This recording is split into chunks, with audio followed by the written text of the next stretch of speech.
without his help, and this is important. If we are hell-bent on seeking revenge of some kind, or some kind of retribution, we will never find it with hatred in our hearts. We can only achieve peace if we can forgive those who have harmed us or wish to harm us, releasing the pain they are causing us.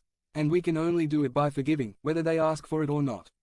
It's not about letting them go with what they've done for us, or forgetting about it. It's about protecting ourselves from the harm we do to ourselves by harboring anger, hatred, and deliberate revenge. And another point on this topic, when we are engaged in this type of crusade, we do it alone without God, or should I say, we do not give God the opportunity to resolve the situation. What I'm saying here is that God will never interfere with our own wills.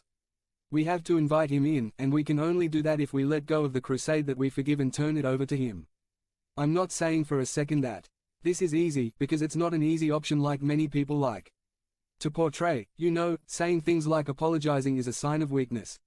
No, and not much. The ability to forgive requires strength of character to overcome a situation. In fact, I see people who cannot forgive as weak and ineffective. True forgiveness is for the strong, and it makes us even stronger. When we say I'm sorry, please forgive me. And even if the other person doesn't forgive us, we are automatically forgiven. Anyway, why? Because our hearts are sincere. Our hearts have changes, and with that everything changes. As soon as we say we are sorry, we are instantly forgiven. Look at our purity prayers that we say every Sunday. Every time we say that prayer, we are instantly forgiven if we really mean it. Anyway, back to those horrible people in the crowd. I'm sure some of them will one day realize what they did wrong. And how comforting it would have been for them to hear these words from Jesus.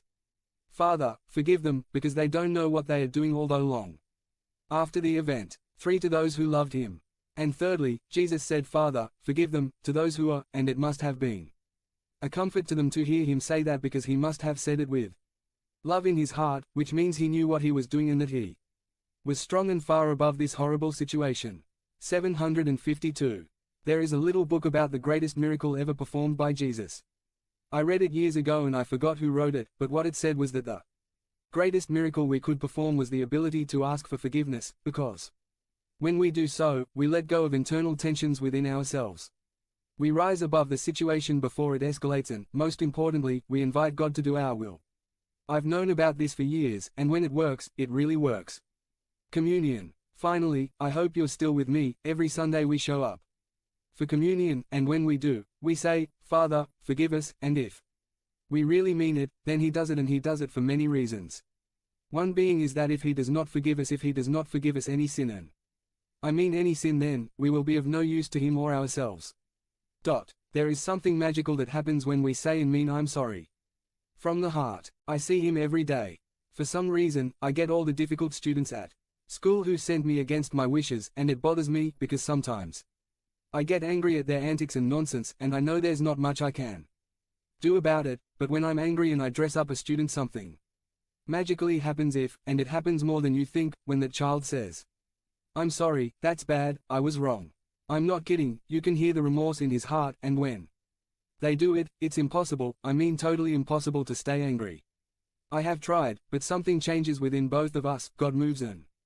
The whole situation is completely transformed.